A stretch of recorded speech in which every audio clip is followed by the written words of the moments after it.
Hey y'all, my name is Stephanie. My sign name is Stephanie. It is nice to meet you. Welcome to my channel. Today I want to tell you how I learned my sons were deaf and how I learned sign language. In 2013, I had my first son. His name is CJ. He's now almost 13 years old. And when he was born, he was hard of hearing. When he was born, he failed his hearing test. When he was around 6 months old, his hearing, it got worse. When I met his ENT and the audiologist, they told me not to learn sign language. I was told that he should learn how to talk because at that time his hearing, it wasn't that bad. So the doctors, ENT, audiologist said, no, learn sign language.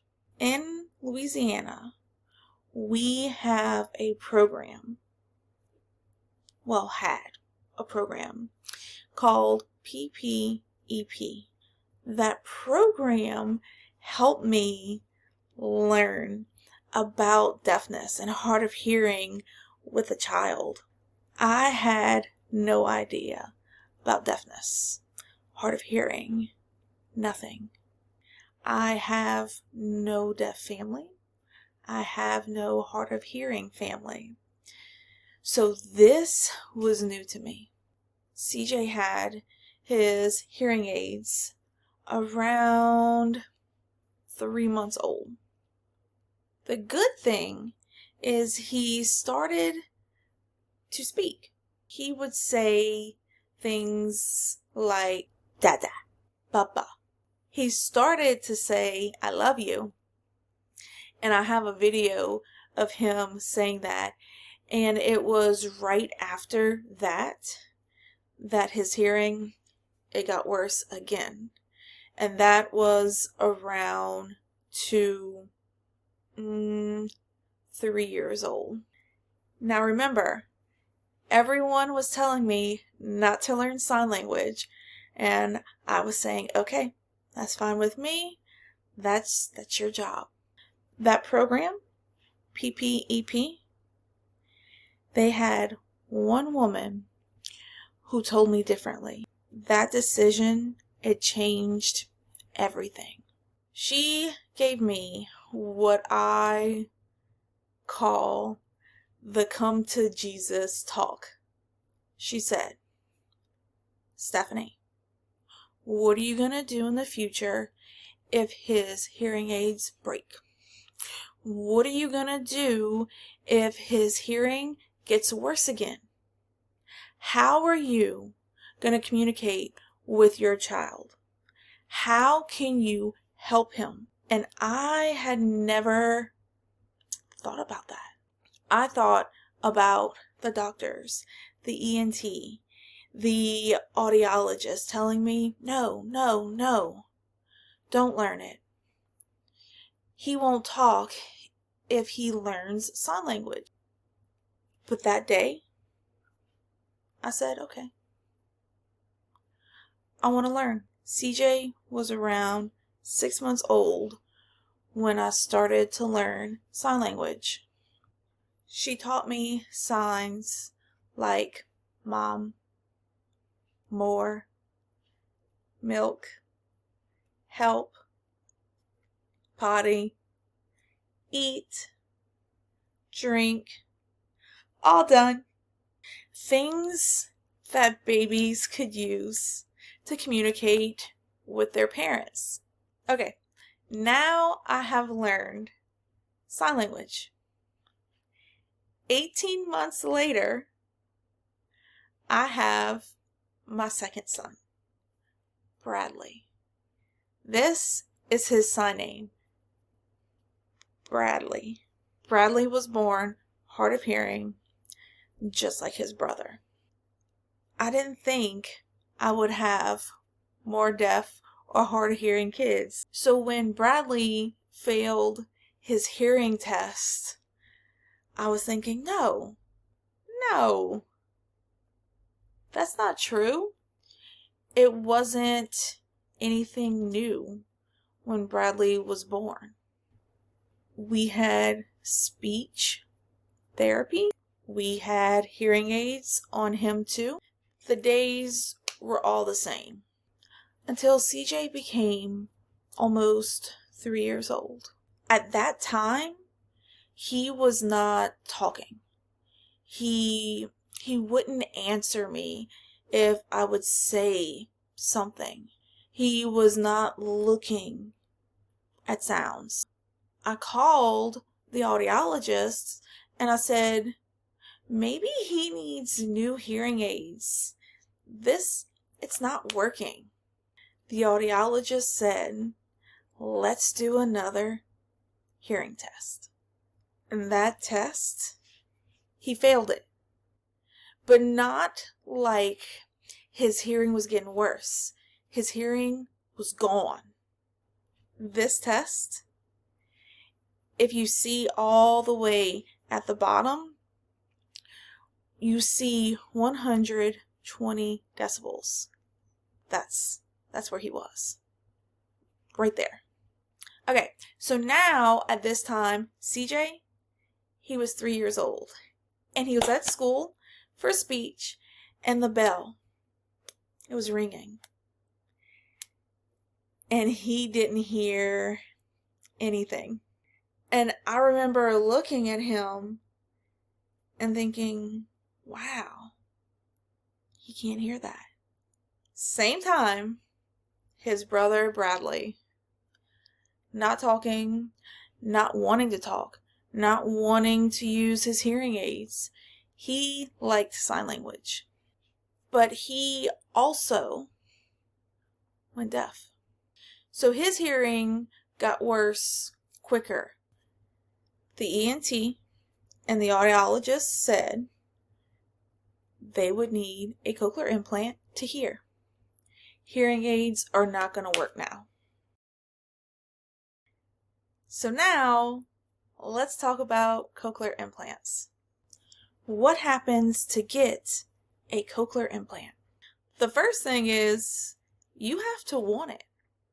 If you feel like a cochlear implant is not for you, don't get one. I wanted my kids to have both worlds, hearing and deaf, because at the end of the day, they're still deaf. So, 2016, my sons both get a cochlear implant. Before they can actually get the cochlear implant, they need tests, more tests, hearing tests, CT scans, X-rays, MRI, many tests. What we found was my sons had the wrong cochlea. CJ has 3.5 turns. Bradley has 1.5 turns. So this is a normal cochlea. That's not what my kids have. That meant that we didn't know if it would work. After the speech test and the MRIs and the X-rays and the CT scans, they said yeah. The surgery was only like 3, maybe 4 hours, and we went home that same day. 3 weeks later, we have to go back and start programming the cochlear implant. I have that video of my oldest son on my YouTube page. CJ's cochlear implant, it worked. Yay. So excited. Bradley's first cochlear implant, it didn't work. So remember when I said that his cochlea was wrong? It didn't loop, but it went straight through. He still hears nothing with that cochlear implant. 6 months later, we go back to the hospital for another surgery, the second cochlear implant. CJ's, it works again. So excited. I was scared for Bradley's second surgery. His first surgery, it didn't work. The surgery was never bad. 3 weeks later, we go back to the hospital again to program the new cochlear implants. Bradley's worked. What does a cochlear implant look like? I'll show you. Okay. This is the old cochlear implant. This is the N6. We now have the N8s. This is the actual computer piece. So I'm going to take the battery off. I'm not going to be able to sign for this because I want to show you the cochlear implant. How do you hear with it? So this is the computer piece. This is the speakers, and you can adjust the volume up or down with the buttons. And they have the microphone in here with some microphone covers. So it processes through here, goes through the coil cable. This is the coil, and this is the magnet piece that connects to the back of the head where the other magnet is. You saw me take off the battery. This is the battery that charges it. This is a rechargeable battery. So these are the older ones, but they're not that bulky. The newer ones are even smaller than these. So this is the ear hook. It's been a while since I've taken this off, but it pops off, and this can actually go inside a water sleeve, and these become waterproof, so you can go in water with a cochlear implant. They have some like this. You can see how old these are. My kids chewed them when they were younger. They had these from the time they were 2 until 9. So it was a long time. But they would chew these, but they have children ones that'll lock around the ear. I found that these broke off very, very easily once you started taking them off for water wear. So if the coil cable breaks, you can replace it. They have warranties, etc. Phenomenal. After the surgery for the cochlear implant, my sons had speech 3 times a week. My son's audiologist told me they would need a lot of speech to understand sound. My sons have had the same speech therapist since they are 2 years old. Their speech therapist will use sign language with them to help them understand, but it's important to have that speech therapy. How does sign language work? I think sign language is the best decision right with their cochlear implants. We use total communication. Sign language helped them understand words. It helped them with their speech. I know right now, if me and my sons are talking and they are confused, I can sign it and they'll understand me. I had the Louisiana School for the Deaf help me. I used free programs online. If you have a hard of hearing or a deaf child and you're thinking about learning sign language, I would say yes. Yes, learn it. When you start to learn sign language, start with the easier words. Things that your child uses or needs. Learn words that'll help you communicate with your child. I remember thinking, what's going to happen with my kids? In the future, what kind of life will they have? Now that my kids are older, I am not worried about that. They have the best life. They know that they are deaf. My kids have friends that are hearing, that are hard of hearing and deaf. If you have a hard of hearing or a deaf child, I hope that this helps you.